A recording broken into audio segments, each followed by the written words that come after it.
ఈ నెల 10న తిరిగి ప్రారంభమయ్యే పార్లమెంట్ బడ్జెట్ సమావేశాలపై వైసీపీ ఎంపీలకు అధినేత వైఎస్ జగన్ ఇవాళ దిశానిర్దేశం చేశారు. ఉభయ సభల సమావేశాల్లో అనుసరించాల్సిన వ్యూహం, ప్రస్తావించాల్సిన అంశాలపై పార్టీ ఎంపీలకు జగన్ పలు సూచనలు చేశారు. రాష్ట్ర ప్రయోజనాల విషయంలో ఎక్కడా రాజీ పడొద్దని, రాష్ట్ర సమస్యలపై పార్లమెంటు ఉభయ సభల్లో పార్టీ ఎంపీలు గట్టిగా గళం వినిపించాలని సమావేశంలో జగన్ ఆదేశించారు.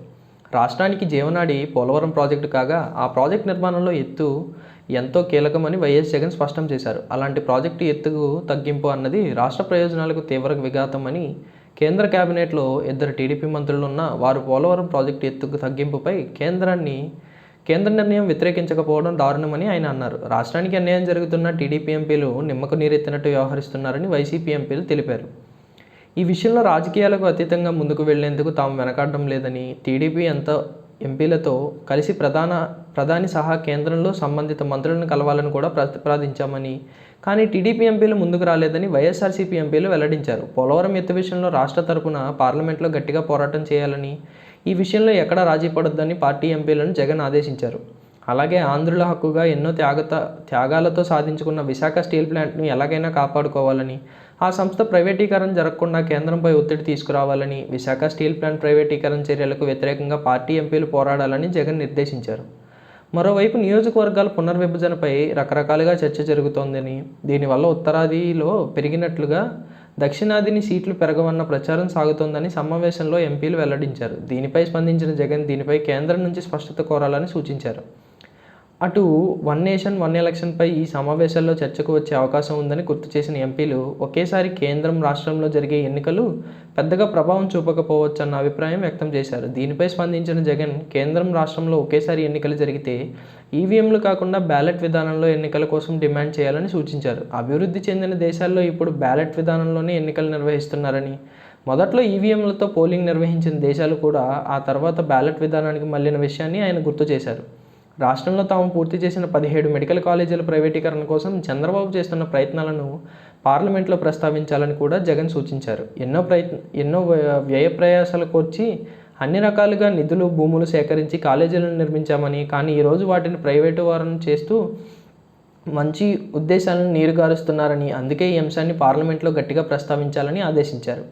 అలాగే జగన్ భద్రత విషయంలో రాష్ట్ర ప్రభుత్వం, సీఎం చంద్రబాబు అనుసరిస్తున్న వైఖరిని తీవ్రంగా తప్పుపట్టిన ఎంపీలు, మాజీ ముఖ్యమంత్రిగా Z+ కేటగిరీలో ఉన్న నేతకు తగిన భద్రత కల్పించడం లేదని ఆక్షేపించారు. జగన్ గుంటూరు మిర్చి యార్డు సందర్శన సమయంలో పోలీస్ బందోబస్తు ఏర్పాటు చేయకపోవడాన్ని ఇప్పటికే కేంద్ర ప్రభుత్వం దృష్టికి తీసుకెళ్లామని తెలిపారు. ఈ విషయాన్ని అంత తేలిగ్గా విడిచిపెట్టబోమన్న వారు, ప్రజానాయకుడిగా ఉన్న జగన్ ప్రజల్లోకి వెళ్లకుండా నిరోధించడానికి, ఆయనకు భద్రతా సమస్యలు సృష్టించడానికి ఇలాంటి చర్యలకు దిగుతున్నారని దుయ్యబట్టారు.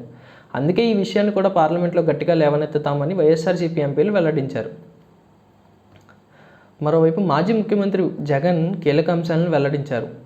తన తల్లి, సోదరి షర్మిలతో ఆస్తుల వివాదంపైన అనేక విషయాలను బయటపెట్టారు. షర్మిల అత్యాశతోనే సమస్యలు వస్తున్నాయని వివరించారు. కోర్టు కేసుల దృష్ట్యా వాటాలు అమ్మ పేరిట ఉంచితే గిఫ్టెడ్లను అడ్డుపెట్టుకుని షర్మిల కాజేయాలని చూస్తోందని జగన్ ఆరోపించారు. షర్మిలపై ఒక సమయంలో ఉన్న ప్రేమ, ఆప్యాయత ఇప్పుడు లేవని జగన్ చెప్పుకొచ్చారు. సరస్వతి పవర్ వాటాల బదలాయింపు వ్యవహారంలో జగన్ NCLTలో పిటిషన్ దాఖలు చేశారు. ఇందులో పలు కీలక అంశాలను ప్రస్తావించారు. వాటాల విషయంలో తల్లి విజయమ్మను ముందు ఉంచి షర్మిల వెనక వ్యవహారం మొత్తం నడిపిస్తున్నారని చెప్పుకొచ్చారు. తల్లి విజయమ్మను ముందు పెట్టుకుని తన పంతం నగ్గించుకోవడానికి చెల్లి షర్మిల అక్రమ చర్యలకు పాల్పడుతున్నారని ఆరోపించారు. వాటాల వివాదంలో తల్లి విజయమ్మ ఆవేదనను అర్థం చేసుకోగలనని జగన్ పేర్కొన్నారు. తన తల్లిపైన గౌరవం ఉందన్న జగన్, కానీ ఆమె వెనుక ఉండి చెల్లి చేయిస్తున్న అక్రమాలను అడ్డుకోవడానికి పిటిషన్ దాఖలు చేసినట్లు వెల్లడించారు. షర్మిల తన వ్యక్తిగత రాజకీయ విభేదాలతో తల్లి, ఇతరులను అడ్డుపెట్టుకుని వాటాలు బదలాయించడం వల్ల తమకు నష్టం వాటిల్లిందని జగన్ వివరించారు. హైకోర్టులో కేసు పెండింగ్లో ఉన్నందున చెల్లితో పరిస్థితులు చేయదాటిపోకుండా తనతో పాటుగా భారతీయమ్మ ద్వారా ప్రయత్నాలు చేస్తామని, కానీ అవి ఫలించలేదని చెప్పుకొచ్చారు. షర్మిల ఏ కంపెనీలోనూ పెట్టుబడి పెట్టలేదని, నిర్వహణలో భాగస్వామి కాలేదని వివరించారు. కంపెనీలపై నమోదైన కేసులను ఆమె ఎదుర్కోలేదన్న జగన్, అయినా తల్లిని బలిపశువును చేసి మా వాటాలు లాక్కోవడానికి ప్రయత్నిస్తోందని అఫిడవిట్లో పేర్కొన్నారు. కంపెనీ చట్టంలోని సెక్షన్ 59 కింద రిజిస్టర్లో పేర్లను మార్చినప్పుడు సరైన కారణం ఉంటే జోక్యం చేసుకునే పరిధి ట్రైబ్యునల్కు ఉంటుందని పిటిషన్లో స్పష్టం చేశారు. పథకం ప్రకారమే షర్మిల ఈ పిటిషన్ను తప్పించుకోవాలని కోరుతున్నారని జగన్ అన్నారు. చెల్లి ఒత్తిడితోనే గిఫ్టెడ్లను అడ్డుపెట్టుకుని వాటాల అక్రమ బదలాయింపును తల్లి సమర్థించుకుంటున్నారని జగన్ పేర్కొన్నారు. గిఫ్ట్ డీడ్ ప్రక్రియ పూర్తి కాలేదని, వాటాల సర్టిఫికేట్లను తాము ఇంకా తన తల్లి విజయమ్మకు అందజేయలేదని చెప్పారు. వాటాలు బదలాయించాలనేది స్పష్టం చేశారు. చెల్లితో ఉన్న వ్యక్తిగత రాజకీయ విభేదాలతో ఈ పిటిషన్ వేశామనడం అవాస్తవమని జగన్ పేర్కొన్నారు. గతంలో షర్మిలపై ఉన్న ప్రేమ, ఆప్యాయతలు, తాను చేసిన మోసం, అక్రమ చర్యల వల్ల ఇప్పుడు లేదని చెప్పారు. పాత తేదీలతో సృష్టించిన పత్రాలతో, తప్పుడు అఫిడవిట్లతో తన ఆస్తిని లాక్కునేందుకు షర్మిల ప్రయత్నిస్తున్నారని జగన్ ఆరోపించారు.